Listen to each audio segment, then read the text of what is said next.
அருட்பெரும் ஜோதி அருட்பெரும் ஜோதி தனிப்பெரும் கருணை அருட்பெரும் ஜோதி. எல்லா உயிர்களும் இன்புற்று வாழ எல்லாம் வல்ல இறைவனை வேண்டுகிறேன்.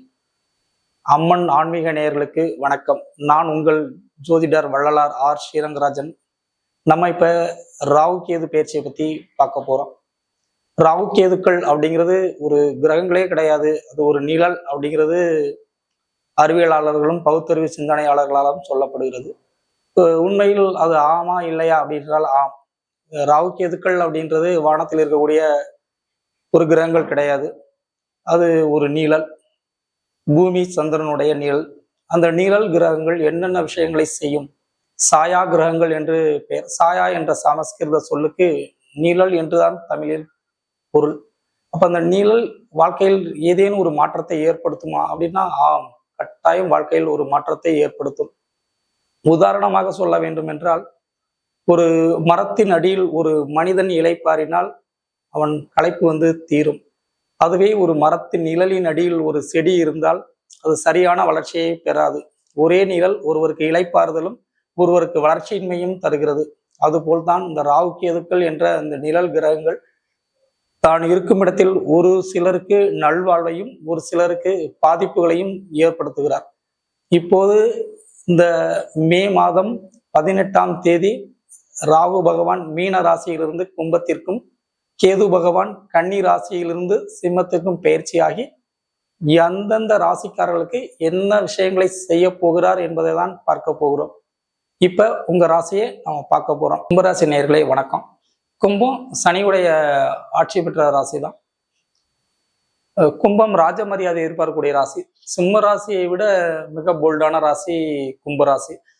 இந்த கும்பராசியில இந்த ராகு கேது பயிற்சி என்ன செய்யும்? கும்பராசியுடைய இயல்பான விஷயங்கள் என்ன? கும்பராசி எங்க போனாலும் ராஜ மரியாதை எதிர்பார்க்குங்க. கும்பம் மதிக்காத இடத்துல கால் கூட வைக்காது. மதியாதர் தலைவாசல் மிதியாதே அப்படின்னு சொன்ன வார்த்தை கும்பராசிக்காரங்களுக்காக சொல்லப்பட்டதான். என்ன பண்றது, காலம் வெல்லலையே. காலம் வென்றாதானே கும்பராசிக்காரங்க அந்த மாதிரிலாம் வாழ முடியும். இப்ப எவன்கிட்ட கடன் கேட்க கூடாது நினைச்சோமோ அவன்கிட்ட கடன் கேட்கிற மாதிரி எல்லாமே கூட ஏற்படுத்தும் அந்த கும்பராசிக்காரங்களுக்கு. ரொம்ப கவனமா இருங்க. காரணம், உங்க ராசியிலேயே சனி இருக்காரு. இப்ப உங்க ராசியில ராகு சேர போறாங்க. 2 கெட்ட கிரகங்கள் உங்க ராசியிலேயே இருக்க போறாங்க. அதுல சனி உங்க ராசிநாதன் பெருசா தொல்லை பண்ண மாட்டாரு. ஆனா ராகு அப்படி இல்லை, தொல்லை பண்ணாத கூட தொல்லை பண்ணு அப்படின்னு தூண்டக்கூடிய கிரகம் ராகு. எதையுமே பிரம்மாண்டமா செய்யக்கூடிய கிரகம் அந்த ராகு. அவர் உங்க ராசிக்குள்ள இருக்காரு. அப்ப உங்களை பிரம்மாண்டத்துக்கு ஆசைப்பட வைப்பாரு. பேரும் புகழா வரணும் அப்படின்னு நினைச்சு ஏதோ உங்களை செலவு செய்ய வச்சு உங்களை மாட்டிவிட பார்ப்பாரு. ஆனால் அந்த பிரம்மாண்ட ஆசைகளில் சிக்காமல் இருந்தாலே கும்பராசிக்காரங்க தப்பிச்சுக்கலாம். கும்பராசிக்காரங்களுக்கு இந்த ராகு உங்க ராசிக்குள்ளேயும் கேது பகவான் உங்களுடைய 7ஆம் இடத்துலையும் இருக்க போறாங்க. உங்க ராசியில இருக்கக்கூடிய ராகு உங்களுக்கு என்ன மாதிரியான நன்மைகளை செய்வார் அப்படின்னா, கொஞ்சம் மன உளைச்சல தான் நிறைய தருவாரு. தூக்கமின்மையை கொஞ்சம் நிறைய தருவாரு. ஒரே ஒரு நல்ல விஷயம் என்னன்னா, ஒரு சில பேருக்கு நல்ல தசாபுத்தி நடந்தா பிரம்மாண்டத்தை பெரும் பிரம்மாண்டமா ஆக்கி விட்டுருவாரு. அதெல்லாம் நல்ல தசாபுத்தி நடக்கணும். அதுக்கு உங்க சொந்த ஜாதகமும் உங்களோட குலதெய்வம் தான் உங்களுக்கு அருள் புரியணும். உங்களுக்கு நல்ல தசை அப்படின்னு சொன்னா கும்பராசிக்காரங்களுக்கு எது நல்ல தசை? கும்பராசிக்காரங்களுக்கு குரு திசை நல்லது செய்யும், கட்டாயம் நன்மை செய்யும். கும்பராசிக்காரங்களுக்கு குரு திசை, செவ்வாய் திசையும் நன்மைகளை தான் செய்யும். அதனால புதன் திசை அவ்வளவு சிறப்பை செய்யாது. அதில் குரு திசையும் செவ்வாய் திசையும் நடக்கக்கூடிய கும்பராசிக்காரங்களுக்கு மிகச்சிறப்பான நற்பலன்களை செய்யுங்க. மற்ற தசை எது நடந்தாலும் கும்பராசிக்காரங்க ரொம்ப கவனமா தாங்க இருக்கணும். ஏன்னா 7.5 சனி அதான் முக்கியமான விஷயம். அதுவும் ஜென்மச்சனியா நடக்குது. வாக்கிய பஞ்சாங்கப்படி அடுத்து பெயர்ந்தாலும் அது உங்களுக்கு பாதச்சனியா தான் நடக்க போகுது. அப்ப இந்த சனி பயிற்சி இன்னொரு 2-3 வருஷத்துக்கு உங்களுக்கு தொல்லைகள் உண்டு அப்படிதான் சொல்றது. இந்த ராகுவும் அது கூட சேரும் பொழுது இன்னும் கொஞ்சம் கவனமா இருக்கணும் அப்படிங்கிறதான் உணர்த்தப்படுது. குறிப்பா உடல் ஆரோக்கியங்க.